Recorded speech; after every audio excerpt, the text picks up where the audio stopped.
অশ্রাব্য ভাষায় গালিগালাজ করছে, লাথি মেরে আমাকে জাতীয় সড়কের উপর ফেলে দেয়, আমাকে মাথায় প্রচণ্ড মারধর করে, এগুলোতে সমস্ত ঘুষি মারে, চুল টেনে ধরে, চুলকে পেঁচিয়ে দেয় একদম। একজন মানুষ যখন দেখছে আমি ছুটতে পারছি না, তখন সে এসে আমার হাতটা ধরে এবং সে বলে তাড়াতাড়ি ছোট, এরা তোমাকে মেরে ফেলবে। টোটোতে কোনোভাবে উনি আমাকে তুলে দেন, টোটো থেকে আবার টেনে হিঁচড়ে নামিয়ে ফেলে।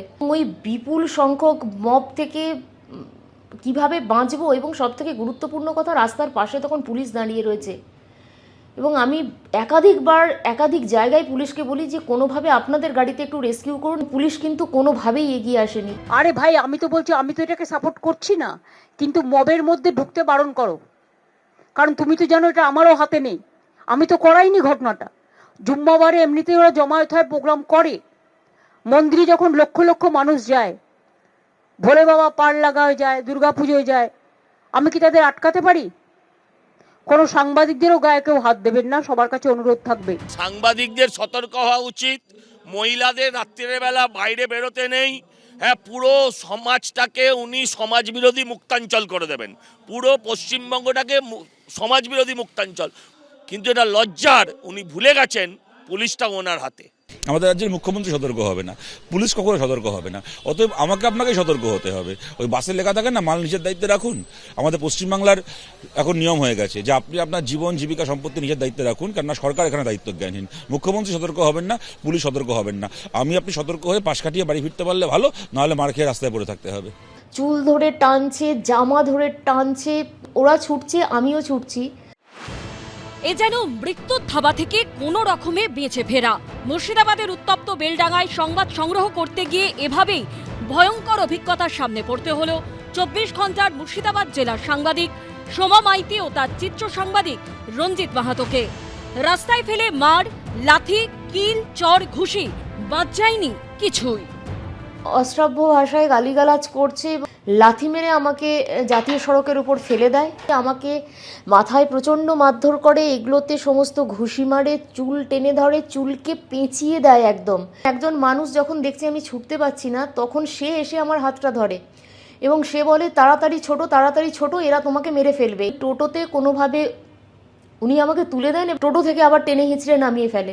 ওই বিপুল সংখ্যক মব থেকে কিভাবে বাঁচবো, এবং সবথেকে গুরুত্বপূর্ণ কথা, রাস্তার পাশে তখন পুলিশ দাঁড়িয়ে রয়েছে এবং আমি একাধিক জায়গায় পুলিশকে বলি যে কোনোভাবে আপনাদের গাড়িতে একটু রেস্কিউ করুন। পুলিশ কিন্তু কোনোভাবেই এগিয়ে আসেনি। হাতে ব্যান্ডেজ, পায়ে ব্যান্ডেজ নিয়ে এই মুহূর্তে হাসপাতালের বেডে শুয়ে রয়েছেন সাংবাদিক সোমা মাইতি।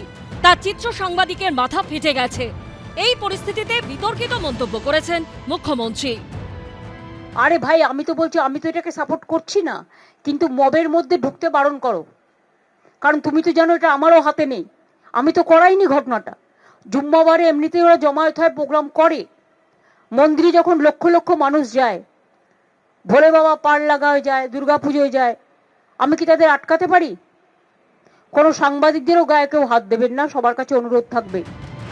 এই পরিস্থিতিতে অনেকেরই প্রশ্ন, সংবাদ সংগ্রহ করা সাংবাদিকের কাজ, দায়িত্ব, আর তারা যাতে সেই কাজ ঠিক করে করতে পারেন তা সুনিশ্চিত করা প্রশাসনের কাজ। তারা তো সেই কাজ করতেই পারছেন না।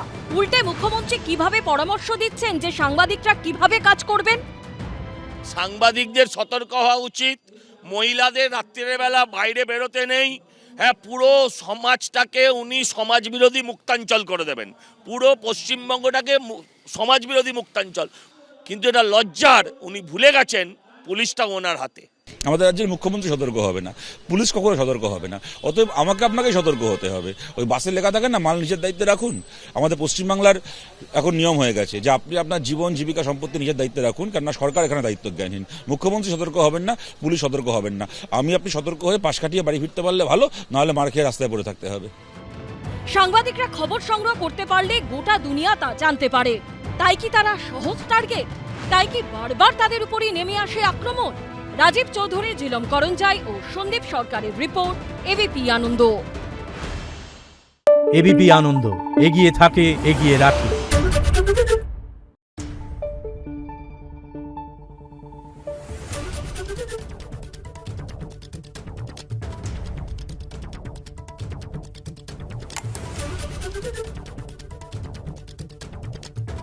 Thank you.